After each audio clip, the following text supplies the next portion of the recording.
Good evening class. कैसे हैं आप लोग। आई होप आप लोग सभी अच्छे होंगे भाई। सभी को दिवाली की शुभकामनाएं, है ना। तो जल्दी जल्दी सभी बच्चे यहाँ पे आ जाएं। आप लोगों के लिए इस दिवाली के मौके पे एक बहुत अच्छे महोत्सव पे एक काफी अच्छा टॉपिक हम लोगों ने यहाँ पे लिया है।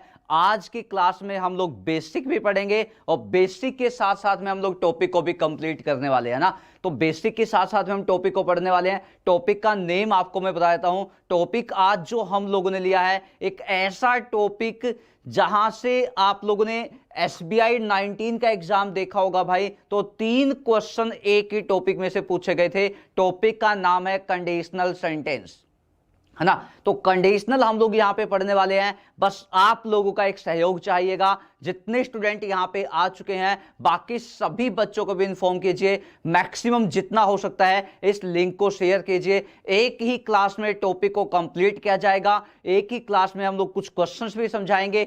आप लोगों के लिए काफी अच्छा टॉपिक होने वाला है। तो जितने बच्चे यहां पे आ चुके हैं भाई सभी को पहले तो दिवाली की शुभकामनाएं, सभी को गुड इवनिंग, सभी को नमस्ते। आप लोग सभी बच्चे लिंक को शेयर कीजिए, सभी बाकी बच्चों को भी इन्फॉर्म कीजिए। काफी अच्छा सेशन होने वाला है। मैंने सोचा क्यों ना दिवाली के दिन आप लोगों को बहुत अच्छा टॉपिक दे दिया जाए। एक छोटा सा टॉपिक है ना, है छोटा सा टॉपिक लेकिन बहुत ज्यादा क्वेश्चंस आप लोगों को देगा, है ना। कभी फिल इन द ब्लैंक्स में, कभी कहीं पे, कभी पार्ट ऑफ स्पीच में आएगा, कभी क्लोज टेस्ट में पूछा जाएगा, कभी अनसीन पैसेज में क्वेश्चन बनेगा। तो काफी क्वेश्चंस यहां से आप लोगों के लिए बनने वाले हैं, ठीक है जी। देखो सबसे पहले हम लोग यहां पे ले लेते हैं कंडीशनल सेंटेंस होता क्या है। ओके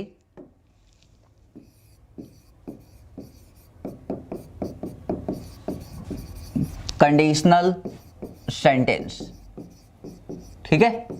देखो नेम से ही मेंशन है, नेम से ही हमें पता लग गया कि कंडीशनल का मतलब क्या होता है। कंडीशनल का मतलब होता है कंडीशन, यानी कि जब दो सेंटेंस के बीच में कोई भी कंडीशन का यूज किया जाए तो उस कंडीशन के आने से जो सेंटेंस बना उसी को हम लोग बोलते हैं कंडीशनल सेंटेंस। ये बातें समझ आ गई। मतलब कंडीशन के आने से जो सेंटेंस बनता है उसे हम बोलते हैं कंडीशनल सेंटेंस, है ना। अब यही बातें आपको देखनी है, यही समझनी है। जैसे हम बोलते हैं भाई यदि आज क्लास अच्छी होगी तो सभी बच्चे इस क्लास को देखेंगे। अब ध्यान से देखो कि यहां पे कंडीशनल मैंने लगा दी, कंडीशन यहां पे आ चुकी है। यदि क्लास अच्छी होगी तो बच्चे देखेंगे, है ना। यदि क्लास अच्छी होती है तो बच्चे देखेंगे, है ना। ये बात समझ गए भाई। यदि मान लो क्लास ही अच्छी नहीं है तो बच्चे कहां से देखेंगे, है ना। तो वही चीजें हैं। आप लोग बोलते होगे अपने मम्मी पापा को यदि आप इस दिवाली पे हमें बाइक दिलाते हो तो हम बैंक एग्जाम निकाल के दिखाएंगे, नहीं दिलाते हो तो नहीं निकालेंगे, है ना। तो ऐसे ही कंडीशन आपको मिलेंगी।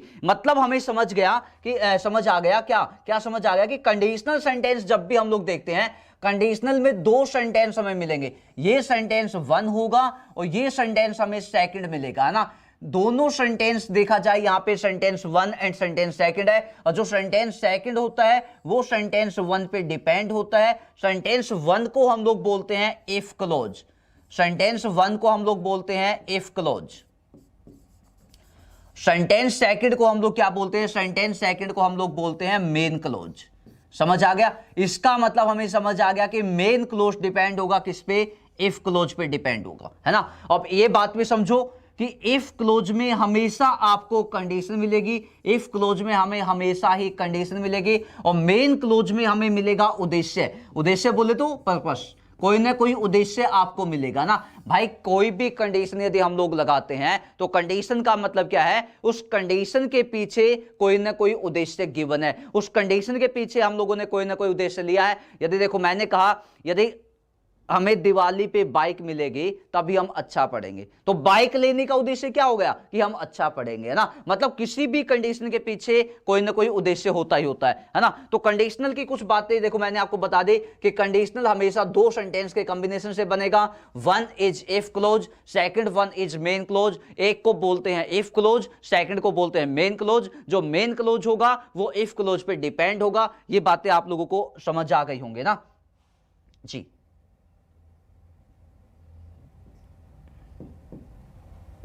ओके देखो अब समझते हैं हम लोग कुछ कंडीशनल की बातें। एक सेंटेंस में यहां पे लेता हूं, if I come to Mumbai, if I come to Mumbai comma I will meet you. ये आपके सामने एक सेंटेंस है। सबसे पहले यहां पे देखो कि यहां पे जो सेंटेंस लिखा गया वो दो सेंटेंस के कॉम्बिनेशन से बना हुआ है। एक आपके सामने यहां पे गिवन है if I come to Mumbai, और एक सेंटेंस आपके सामने गिवन है आई विल मीट यू, है ना। दो सेंटेंस आपके सामने है। एक सेंटेंस क्या गिवन है, if I come to Mumbai, second one क्या है, आई विल मीट यू। मैंने अभी आपको बताया भाई जिसमें भी कंडीशन होगी, जिसमें भी कंडीशन होगे उसे हम लोग बोलते हैं इफ क्लोज, और जिसमें भी उद्देश्य होगा उसे बोला जाता है मेन क्लोज। उसे हम लोग बोलते हैं क्या, मेन क्लोज। भाई ये ऐसा टॉपिक है आपके बैंकिंग एग्जाम के लिए, सभी एग्जाम्स के लिए वैसे तो, लेकिन बैंक के बैच में हम लोग खड़े हैं तो बैंकिंग एग्जाम के लिए एक ऐसा टॉपिक है जो आपके एग्जाम में हमेशा क्वेश्चन पूछा जाता है। कोई भी एक आप एग्जाम उठा के देखोगे तो सभी एग्जाम्स में आपको क्वेश्चन देखने को मिलेगा। कभी फिलअप में मिलेगा, कभी पार्ट ऑफ स्पीच में मिलेगा, कभी क्लोज टेस्ट में गिवन होगा, मतलब मैक्सिमम आप लोगों को यहां से क्वेश्चन मिलने वाला है। तो एक एक बच्चा, जितने स्टूडेंट अभी यहां पे आ चुके हैं भाई, यहां पे बाकी बच्चों को भी इन्फॉर्म किया जाए। काफी अच्छा टॉपिक मैंने आप लोगों के लिए बताया। देखो जो यहां पे गलतियां दी जाएंगी, जो आपको एग्जाम में क्वेश्चंस दिए जाएंगे, उन क्वेश्चन का बेस क्या है, सबसे पहले तो हम उनकी बातें कर लेते हैं। देखो सबसे पहले तो ये है कि जो इफ क्लोज हम लोगों ने लिया, मतलब जो कंडीशन हम लोगों ने यहां पे ली है, मैंने बोला if I come to Mumbai I will meet you, है ना। तो दोनों सेंटेंस के बीच में कहीं ना कहीं कंडीशन है। मैंने कहा if I come to Mumbai, उसके बाद comma I will meet you, है ना। यदि मैं मुंबई आता, अगर मैं मुंबई आता, भाई सबसे पहले कंडीशन लगा दी, भाई अगर मैं मुंबई आऊंगा तो आपसे मिलूंगा। एक बात बताओ, यदि ये बंदा मुंबई ही नहीं आएगा तो क्या हमसे मिलेगा, नहीं मिलेगा। सिंपल सी बात है, यदि मैं मुंबई आऊंगा तभी तो आप लोगों से मिलूंगा। यानी कि दो सेंटेंस के बीच में हम लोगों ने क्या किया, इन दोनों सेंटेंस के बीच में हम लोगों ने कंडीशन को लिया, और कंडीशन के आने से जो सेंटेंस बना भाई, उसी को हम लोग क्या बोलते हैं, उसी को कंडीशनल बोलते हैं। और कंडीशनल दो टाइप से बनता है, if close and main close, और जो मेन क्लोज होगा वो इफ क्लोज पे डिपेंड होगा। फाइनल। अब यहां पे देखो जो क्वेश्चंस आपके एग्जाम में दिए जाएंगे, क्वेश्चन 1 क्या है, इफ क्लोज के साथ में आपको देन दिया जाएगा, THEN, जो कभी भी पॉसिबल नहीं है। केस 1 जो आपके एग्जाम में पूछा जाएगा, आपके एग्जाम में कैसे मिलेगा, ये जो क्वेश्चन गिवन है if I come to Mumbai, आगे कोमा की जगह देन आपको मिलेगा। यहां पे देन गिवन होगा, जो कि देन कभी भी नहीं आएगा। Then I will meet you ऐसा दिया जाएगा तो देन कभी भी नहीं आएगा। देन को हमेशा रिप्लेस किया जाएगा किसके साथ में, कोमा के साथ में। देन को हमेशा यूज किया जाएगा, देन को हमेशा रिप्लेस किया जाएगा कोमा के साथ में। ये बातें समझ आ गई, इतना समझ आ गया होगा आप लोगों को सभी को। उसके बाद केस नंबर 3 जो आपके एग्जाम में क्वेश्चन मिलेगा। देखो यदि कभी भी आप लोग देखते हो इफ क्लोज आपके सामने आता है, इफ क्लोज का मतलब है जहां पे कंडीशन आपको दी मिलेगी, तो कंडीशन को हम लोग कभी भी फ्यूचर में नहीं लेते हैं। ये चीजें आप लोगों को समझनी है भाई। जितने भी कंडीशनल सेंटेंस होते हैं जहां पे कंडीशन आपको मिलेगी, कंडीशन कभी भी फ्यूचर में नहीं हो सकती। ये बात आप लोगों को समझनी है। जितने स्टूडेंट यहां पे आ चुके हैं भाई, यदि सेशन आप लोगों को अच्छा लगा हुआ है तो सेशन को लाइक कीजिए, सेशन को मैक्सिमम से मैक्सिमम आप लोग शेयर कीजिए, ताकि सभी बच्चों को फायदा हो इस सेशन का, है ना। तो कंडीशनल कभी भी फ्यूचर में नहीं होगा, मतलब इफ क्लोज को हम लोग कभी भी फ्यूचर में नहीं लेंगे। इसका मतलब क्या है, इफ क्लोज के साथ में कभी भी विल नहीं आएगा, कभी भी शैल नहीं लेंगे। और सिंपल सी लाइन में बात किया जाए तो इफ क्लोज में कभी भी किसी भी मोडाल का यूज नहीं होगा, कभी भी हम लोग कोई भी मोडाल नहीं लेंगे, किसी भी मोडाल का यूज नहीं होगा। ठीक है, समझ आ गया भाई। इफ क्लोज में क्या नहीं आएगा, इफ क्लोज में देन नहीं आएगा, इफ क्लोज में कभी भी कोमा, कभी भी हम लोग देन नहीं लेंगे, देन को हमेशा रिप्लेस किया जाएगा कोमा की जगह पे। थर्ड केस क्या है, थर्ड केस है कि इफ क्लोज में कभी भी हम लोग शैल विल को नहीं लेंगे, मतलब कोई भी मोडाल का यूज नहीं होगा। ये बातें आप लोगों को समझनी है, हाँ या ना। यदि समझ आ चुका है तो जल्दी जल्दी आप लोग यस बोल के मुझे रिप्लाई कीजिए। यदि समझ नहीं आया है भाई, तो आप लोगों को क्या समझ नहीं आया है, ये बातें भी आप लोग मुझे बता सकते हो। ठीक है जी, जल्दी से जल्दी आप लोग इसको लिख लो, साथ के साथ में लिख लो। उसके बाद चलते हैं हम उन चीजों पे जहां से आपके एग्जाम में क्वेश्चन पूछा जाएगा। ठीक है जी, देखो अब चलते हैं हम लोग कंडीशनल में टेंस का यूज कैसे होगा। ठीक है, tenses used in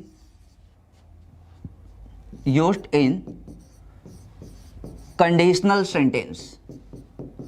conditional sentence में कैसे हम लोग टेंस को लगाएंगे, ठीक है भाई, कैसे कंडीशनल में टेंस का यूज हो सकता है, ये बातें आप लोगों को अब समझनी है। देखो ज्यादा टाइम हम लोग नहीं लेंगे, कम टाइम में अच्छी चीजों को हम लोग पढ़ेंगे, है ना, क्योंकि हम लोगों को इस पे क्वेश्चंस भी बनाने हैं। आप लोग जैसे टॉपिक फिनिश होगा आप खुद क्वेश्चंस लगा के देखोगे भाई कैसे हम लोग यहां पे क्वेश्चंस बना सकते हैं। तो कौन कौन से ऐसे टेंस हैं जो हम लोग कंडीशनल में लगाते हैं। सबसे पहली बात, कभी भी यदि कंडीशनल में टेंस की बातें की जाएंगी, कभी भी कंडीशनल में यदि टेंस की बातें की जाएंगी भाई, तो टेंस हमेशा इफ क्लोज में देखोगे, यानी कि टेंस हमेशा यूज किया जाएगा कहां पे, टेंस को यूज किया जाएगा हमेशा इफ क्लोज में। यही बातें आप लोगों को समझनी है, ठीक है ना। और जो टेंस यूज होंगे इफ क्लोज में वो बातें मैं आपको यहां पे बता देता हूं कौन कौन से टेंस यूज होंगे। देखो सबसे पहले यहां पे टेंस यूज होगा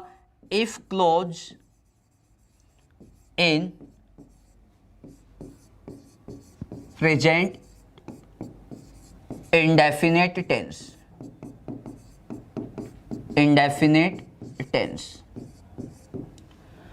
उसके बाद है यहां पे if clause in past indefinite tense, if clause in past indefinite tense। और एक यहां पे टेंस यूज होगा भाई इफ क्लोज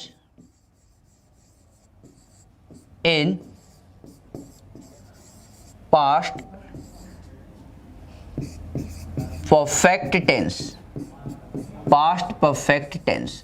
तो ये तीनों टेंस यूज होंगे आपके कंडीशनल में। समझ आ गया कौन सा, वन क्या है सिंपल इंडेफिनेट टेंस, सेकंड है सिंपल पास्ट टेंस, और थर्ड वन क्या है पास्ट परफेक्ट टेंस। इन तीनों टेंस को आप लोगों ने यूज करना है, और यहां पे मैंने साफ साफ लिखा है कि तीनों को यूज किया जाएगा इफ क्लोज में, क्योंकि यदि इफ क्लोज आप लोगों के पास आ गया तो मेन क्लोज अपने आप बन जाएगा। क्यों बन जाएगा, क्योंकि मेन क्लोज हमेशा डिपेंड होता है किस पे, इफ क्लोज पे, ठीक है। यही बातें आप लोगों को यहां पे समझनी है।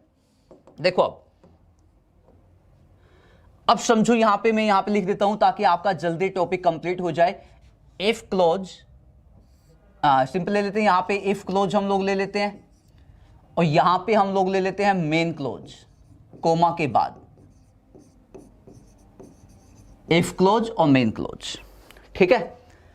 अब देखो सबसे पहले हम लोगों ने यहां पे बातें की, यदि यहां पे आपको मिलता है if plus present indefinite tense,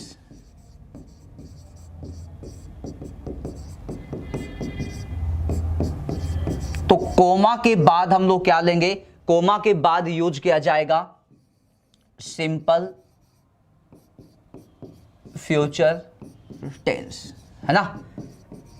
और सीधी सी बात की जाए तो हम लोग यहां पे बोल सकते हैं यदि कभी भी आपको इफ प्लस V1 मिलता है, यदि हमें कभी भी इफ प्लस V1 यहां पे मिलता है, या हम लोग V1 के साथ में SES को यहां पे ले लेते हैं, यदि इफ प्लस V1 या इफ प्लस V1 के साथ में SES आपको मिलेगा, तो कोमा के बाद हम लोग क्या लेंगे भाई, कोमा के बाद हम लोग हमेशा लेते हैं सेल या विल में से कोई भी एक, या तो सेल आएगा या विल आएगा, जो आपकी इच्छा है हम लोग ले सकते हैं, है ना। सभी कंडीशंस आपको पता होंगे, और इनके बाद हम लोग लेते हैं हमेशा V1 को, यानी कि इफ प्लस V1 कोमा के बाद हम लोग लेंगे सेल विल प्लस V1 को लेंगे। समझ आ गया, ये बातें आप लोगों को समझनी है। जैसे देखो मैंने अभी भी एक एग्जांपल की बातें की थी, देखो मैं यहां पे लिखता हूं इफ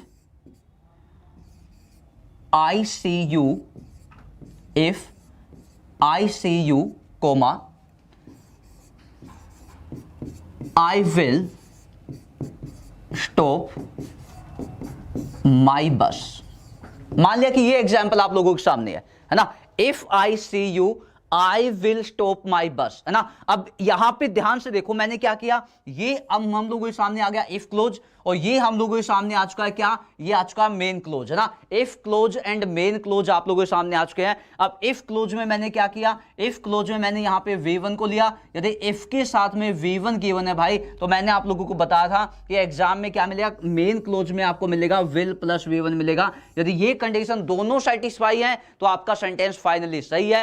यदि दोनों कंडीशन सेटिस्फाई नहीं है तो सेंटेंस आपका गलत होगा। यहीं से आपके एग्जाम में क्वेश्चन पूछा जाएगा, ऐसे ही क्वेश्चन आप लोगों के एग्जाम में दिए जाएंगे। एग्जाम में देखो क्या है, क्वेश्चन 1 कैसे मिलेगा, यहां पे इफ गिवन है और यहां पे क्या देंगे, यहां पे आपको देन लगा के देंगे, है ना। केस 1 जो कि मैंने आपको बताया कि देन कभी भी नहीं आएगा, देन की जगह कोमा आएगा। सेकंड क्या है, यहां पे क्या मिलेगा, जैसे इफ गिवन है, इफ आई यहां पे मोडाल दिया जाएगा, विल यहां पे लगा के दिया जाएगा, if I will see you, यानी कि ऐसे दिया जाएगा। आपको पता है कि इफ क्लोज में कभी भी कोई भी मोडाल नहीं आएगा। दोनों मिस्टेक हो गई। थर्ड मिस्टेक क्या होगी, यदि यहां पे V1 है तो एग्जाम यहां पे विल की जगह पे क्या डालेगा, एग्जाम यहां पे विल की जगह पे वुड डालेगा। वुड यहां पे पॉसिबल नहीं है क्योंकि वहां पे V1 है, V1 होगा तो हम लोग यहां पे विल लगाएंगे। एक गलती ये मिलेगी। और एक क्या मिलेगा, विल के बाद हो सकता है यहां पे थर्ड फॉर्म लगा के दे दे, विल के बाद हो सकता है यहां पे थर्ड फॉर्म लगा के दे दे, तो थर्ड फॉर्म भी यहां पे नहीं आएगा, है ना। क्यों नहीं आएगा, क्योंकि मोडाल के बाद हमेशा V1 होता है। तो ऐसे क्वेश्चन आप लोगों के एग्जाम में मिलेगा, यानी कि केस 1 आपको याद हो जाना चाहिए कि यदि इफ के साथ V1 आएगा तो कोमा के बाद सेल विल प्लस V1 को लेंगे। इफ के साथ यदि V1 आएगा तो सेल विल के बाद क्या आएगा, सेल विल के बाद हमेशा V1 को लेंगे। हाँ या ना, इतना समझ आ चुका है भाई, तो जल्दी जल्दी आप लोग मुझे बताएं कि हमें समझ आ चुका है। यदि किसी भी स्टूडेंट को समझ नहीं आया है तो क्या समझ नहीं आया है आप लोग पूछ सकते हो, ठीक है। ओके, आई होप आप लोगों को सभी बातें समझ आई होंगी भाई, है ना जी। जितने स्टूडेंट यहाँ पे आ चुके हैं, बाकी बच्चों को भी आप लोग बुला लीजिए भाई, बाकी बच्चों को भी इन्फॉर्म कीजिए क्लास के लिए, ताकि उन बच्चों का फायदा हो जाए, हम लोगों में भी जोश जुनून आ जाए पढ़ाने के लिए, है ना। एक एक चीज आपको ऐसी दी गई है जो आपके एग्जाम लेवल की है, जो आपके एग्जाम में पूछी जाती है। इतना समझ आ गया। सेकेंड केस पे चले। देखो सेकेंड क्या है, इसी में सेकेंड केस में आपको पहले समझा देता हूं। देखो कभी कभी आपके एग्जाम में सेंटेंस में क्या मिलेगा, सेंटेंस में गिवन होगा हार्डली, हार्डली नहीं मिलेगा तो एग्जाम में सेंटेंस में मिल जाता है बेयरली, या हमें यहां पे मिलेगा सेल्डम हमें मिलेगा, या हमें यहां पे डिनाई मिलेगा। डिनाई नहीं मिलेगा तो हो सकता है यहां पे लेस्ट का यूज किया जाए, ये भी पॉसिबल है ना। या कोई भी नेगेटिव वर्ड मिल सकता है, जैसे कि नो, नेवर, नथिंग, कुछ ऐसे मिल सकते हैं आपको। या आपको यहां पे अनलेस या अंटिल मिलेगा, अनलेस नहीं तो अंटिल, ठीक है। देखो यदि कभी भी आपको hardly, barely, seldom, deny, lest, no, never, nothing, until मिलता है तो ये सभी वर्ड अपने आप में नेगेटिव हैं। ये सभी अपने आप में क्या है, नेगेटिव हैं। तो इनके साथ में हम कभी भी क्या नहीं लेंगे, इनके साथ में हम कभी भी नॉट को नहीं लेंगे। ये कंडीशनल में कभी कभी एग्जाम में आ जाते हैं, तो इनको ध्यान में रखोगे आप लोग कि यहाँ पे इनके साथ में कभी नॉट नहीं आएगा। क्यों नहीं आएगा, क्योंकि ये वर्ड जितने भी बताए गए ये सभी नेगेटिव हैं, तो इनके साथ में कभी भी हम लोग नॉट को नहीं लेंगे। फाइनल, इतना समझ आ चुका है। उसके बाद देखो आपको मैं बता देता हूं कंडीशनल की आइडेंटिफिकेशन क्या है। आपके सेंटेंस में या तो इफ मिलेगा, इफ नहीं होगा तो आपको यहां पे क्या मिलेगा, आपको यहां पे सपोज मिलेगा, इफ सपोज, ओके। या आपको यहां पे अंटिल मिलेगा, अंटिल नहीं मिला तो आपको यहां पे अनलेस मिल सकता है। या कभी कभी यहां पे बातें की जाएंगी व्हेन की, व्हेन नहीं होगा तो इन केस आपको मिलेगा, है ना। और इन केस भी नहीं होगा तो यहां पे प्रोवाइडेड का यूज होगा। कभी कभी यहां पे एज इफ का यूज किया जाएगा, एज इफ, समझ गए। अब यदि इनके बाद हमें यहां पे कोमा मिलता है, इनके बाद यदि हमें यहां पे कोमा मिलता है तो समझ जाना कि यहां पे बातें किसकी चली हुई हैं, यहां पे बातें कंडीशनल की चली हुई हैं। समझ आ गया। तो इन बातों को आप लोग ध्यान में रखोगे। यदि कभी भी if, suppose, until, unless, when, in case, provided, as if आपको मिलता है, इनके साथ यदि आपको क्या है, इनके साथ कोमा का यूज होता है तो समझ जाना कि बातें कंडीशनल की चली हुई है।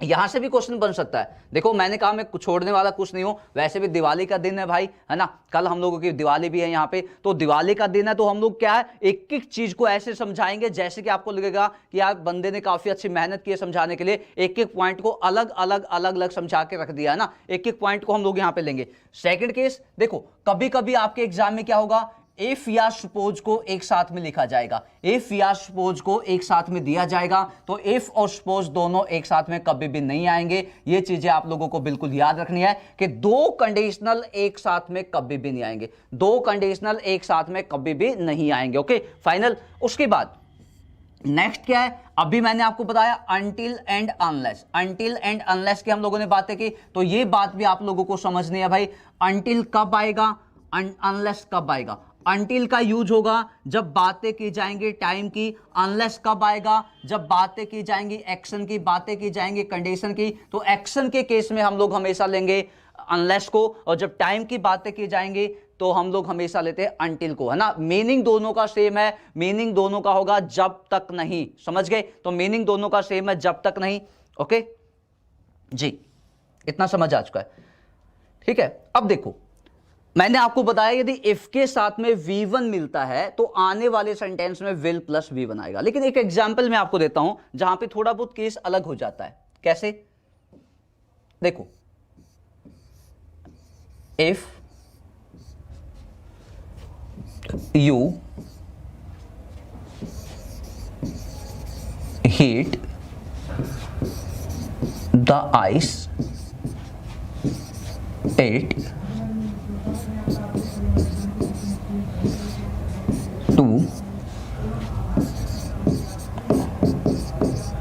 जब आप आइस को हीट करते हो तो यह चेंज हो जाता है, बदल जाता है पानी में।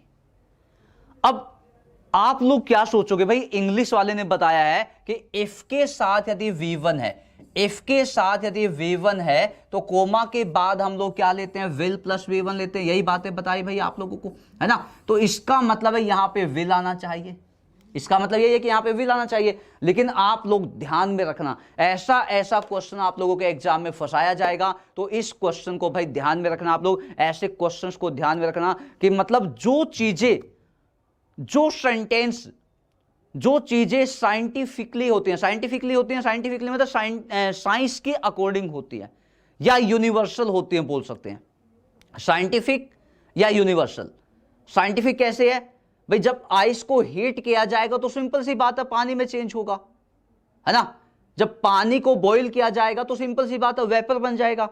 यदि कभी भी कोई भी सेंटेंस साइंटिफिक है या कभी भी कोई भी सेंटेंस यूनिवर्सल है तो उस केस में दोनों सेंटेंस में, चाहे वो इफ क्लोज हो चाहे वो मेन क्लोज हो, भाई दोनों सेंटेंस में हम लोग हमेशा V1 को लगाएंगे, दोनों सेंटेंस में हमेशा ही V1 का यूज होगा, हाँ या ना।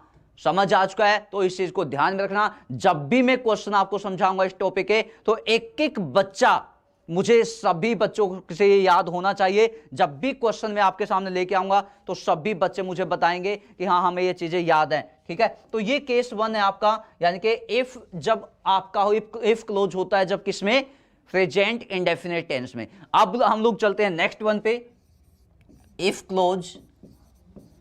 Close in past indefinite tense, past indefinite tense.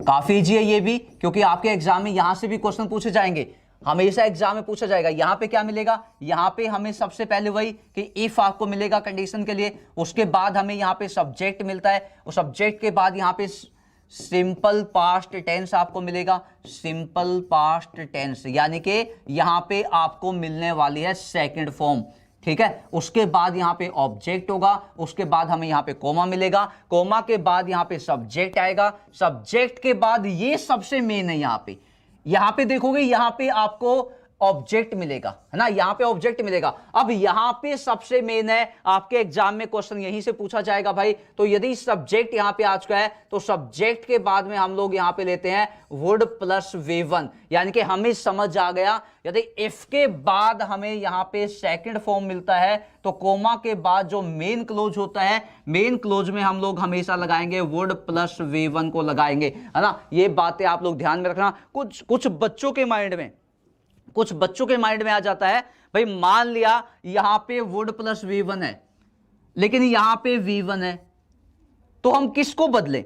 हम इसको बदलें, मींस हम मेन क्लोज को बदलें, या हम लोग यहां पे इफ क्लोज को बदलें? ये बातें बहुत से बच्चों के माइंड में आ जाती है भाई। यदि ऐसा केस आपके माइंड में आ जाता है, ऐसी चीजें यदि आपके माइंड में आ जाती हैं, तो सबसे पहले आप लोगों के पास इतनी भी नॉलेज होनी चाहिए कि मेन क्लोज जो होता है, मेन क्लोज डिपेंड होता है आपके इफ क्लोज पे, मेन क्लोज डिपेंड होता है इफ क्लोज पे, है ना। तो इसका मतलब क्या हुआ कि जब भी कंडीशनल की बातें की जाएंगी तो हम यहां से पढ़ना स्टार्ट करेंगे, इस साइड में से, ठीक है ना, लेफ्ट की साइड में से हम चलेंगे ऐसे।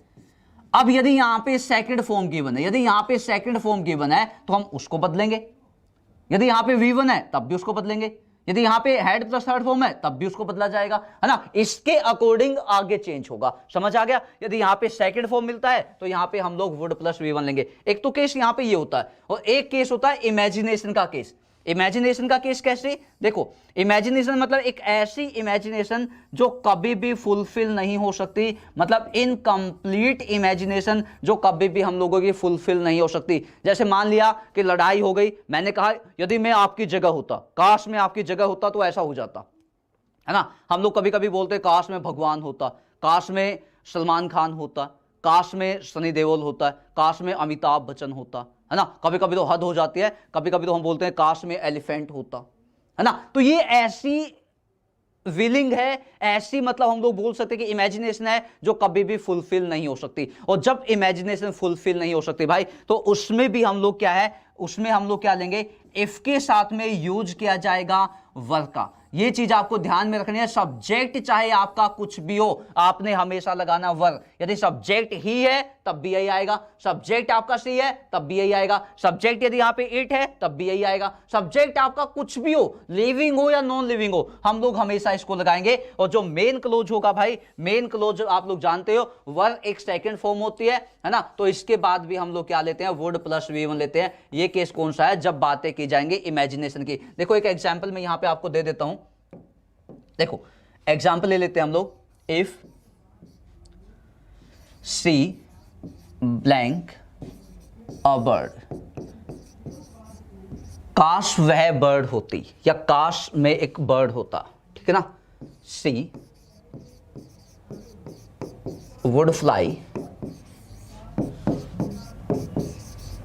इन द स्काई, ये आपके सामने है ना। अब यहां पे आपको ऑप्शन दिए जाएंगे, ऑप्शन पहला मिलेगा वॉज, सेकंड ऑप्शन यहां पे क्या मिलेगा, सेकंड ऑप्शन आपको वर मिलेगा, थर्ड ऑप्शन यहां पे क्या मिलेगा, थर्ड ऑप्शन यहां पे विल दिया जाएगा, और एक ऑप्शन यहां पे क्या मिलेगा, एक ऑप्शन हो सकता है यहां पे इज आ जाए। तो ऐसे ऐसे ऑप्शन आपको दिए जाएंगे, 5 ऑप्शन लगा दिया जाएगा, नन ऑफ दीज। बैंक ऐसे ऑप्शन डालेगा, है ना। अभी ये कंडीशन आपको समझ आ चुकी है भाई। अब देखो ब्लैंक का क्वेश्चन है, तो यहां पे हम लोगों ने चेक किया, यहां पे क्या गिवन है, वुड प्लस V1 गिवन है, और यहां पे क्या है, ये एक कंडीशन है, एक ऐसी इमेजिनेशन है जहां पे जो कभी फुलफिल नहीं हो सकती। तो इमेजिनेशन जब फुलफिल नहीं हो सकती तो हम लोग हमेशा वर को लगाएंगे। तो यहां पे ऑप्शन सेकंड आपका जवाब होगा। आई नो कुछ बच्चों को ये बातें पता भी होंगी भाई, बट आप लोग ध्यान से समझो एक एक बात को। कुछ बातें ऐसी भी बीच बीच में आई है, हो सकता है कुछ बच्चों को नहीं भी पता हो, है ना। तो सभी चीजों को फोकस कीजिए, सभी चीजों को मन लगा के पढ़ो, है ना। तो लास्ट एंड फाइनल केस भी मैं आपको समझा देता हूं। देखो लास्ट एंड फाइनल केस यहां पे क्या है, last and final case conditional का होता है if clause in past perfect tense, यही होता है। देखो इसमें क्या है भाई, इसमें आपको मिलेगा सबसे पहले इफ, उसके बाद आएगा सब्जेक्ट, और आप लोग सभी जानते हो पास्ट परफेक्ट में हम लोग लेते हैं हेड प्लस थर्ड फॉर्म, उसके बाद लेते हैं हम लोग ऑब्जेक्ट। ये बन गया आपका इफ क्लोज। और मेन क्लोज की बात की जाए तो मेन क्लोज में हम लोग क्या लेंगे, मेन क्लोज में यूज किया जाएगा सब्जेक्ट, सब्जेक्ट के बाद क्या आएगा, सब्जेक्ट के बाद यहाँ पे आएगा वुड, वुड के बाद हम लोग यहाँ पे लेंगे हैव के बाद यहाँ पे आएगी थर्ड फॉर्म, और थर्ड फॉर्म के बाद क्या आएगा, थर्ड फॉर्म के बाद यहाँ पे ऑब्जेक्ट का यूज होगा। ये समझ आ गया, ठीक है। ये केस 1 है। कभी कभी एग्जाम में क्या किया जाएगा, कभी कभी यहाँ पे इफ क्लोज में इफ को नहीं दिया जाएगा ना, कोई भी कंडीशनल वर्ड नहीं मिलेगा आपको, सीधा हेड यहाँ पे मिलेगा। हेड के बाद सब्जेक्ट आएगा, सब्जेक्ट के बाद यहाँ पे थर्ड फॉर्म आएगी, उसके बाद आपको ऑब्जेक्ट मिलेगा। यदि ये केस भी आपको मिलता है तो मेन क्लोज में सब्जेक्ट आएगा, उसके बाद में वुड को लेंगे, वुड के बाद में हैव आएगा, हैव के बाद हमेशा थर्ड फॉर्म आएगी, उसके बाद ऑब्जेक्ट आएगा। ये केस सेकंड है ना। कभी कभी एक थर्ड केस भी यहाँ पे बन जाता है।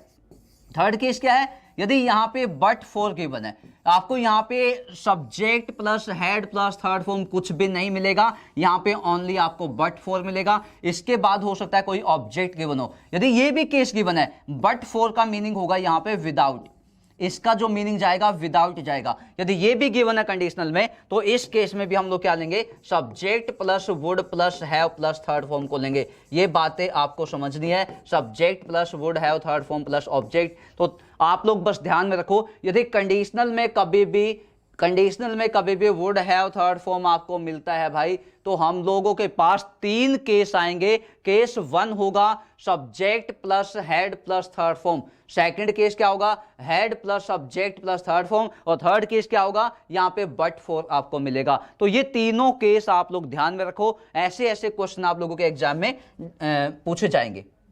देखो अब यहां पे मैं आपको एग्जाम्पल लेके बता देता हूं।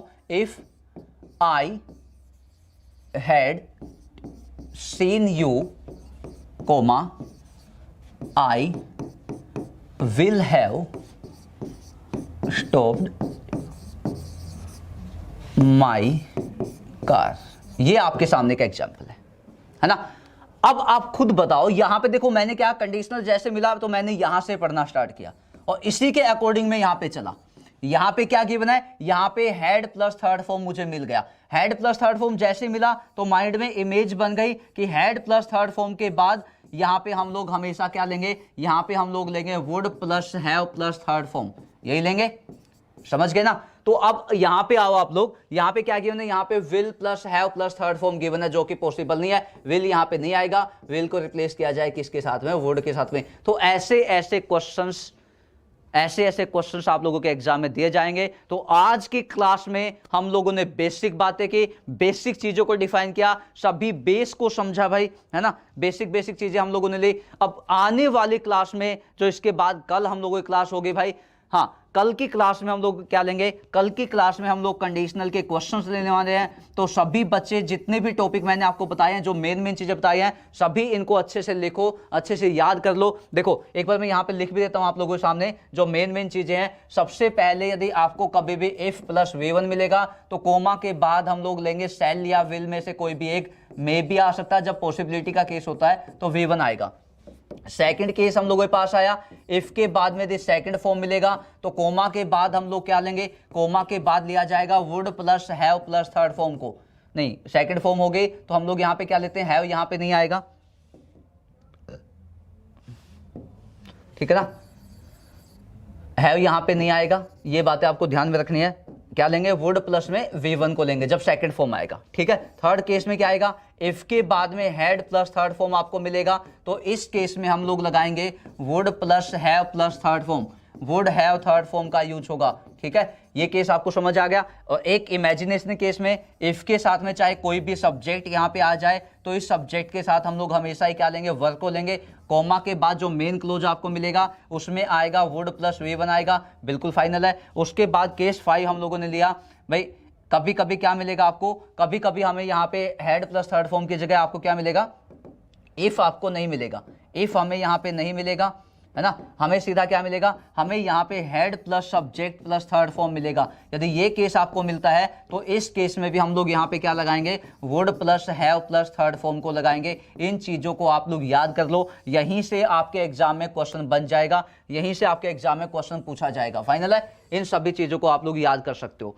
ठीक है। कुछ बातें मैंने आपको बता दी कि अनटिल कब आएगा, अनटिल आएगा जब बातें टाइम की होंगी। अनलेस कब आएगा, अनलेस का यूज होगा जब बातें किसी भी एक्शन की, किसी भी काम की होंगी ना, तो हम लोग हमेशा अनलेस को लेते हैं। अनटिल, अनलेस, हार्डली, बेयरली, इनके साथ में कभी नोट नहीं आएगा, क्योंकि ये अपने आप में क्या होते हैं, ये अपने आप में नेगेटिव होते हैं। ठीक है, तो ये हमने कंडीशनल का टॉपिक यहाँ पे कंप्लीट किया। आने वाली क्लास में हम लोग कंडीशनल के क्वेश्चंस लेने वाले हैं, तो सभी स्टूडेंट मुझे आने वाली क्लास में एक एक बच्चा एक एक चीज को याद करके आएगा, और जैसे ही आपके सामने क्वेश्चंस आते हैं एक एक बच्चे का विद इन 10 सेकंड मुझे यहां पे जवाब मिलना चाहिए। तो आज के लिए इतना ही भाई, ठीक है। कोई भी क्वेश्चन यदि आपका है, कोई भी आपको लगता है कोई केस आपको समझ नहीं आया है, तो कमेंट बॉक्स में आप लोग मुझे बता सकते हो कि हमें ये बातें समझ नहीं आई है। ठीक है, तो आज के लिए इतना ही। Thank you so much, good night, happy Diwali.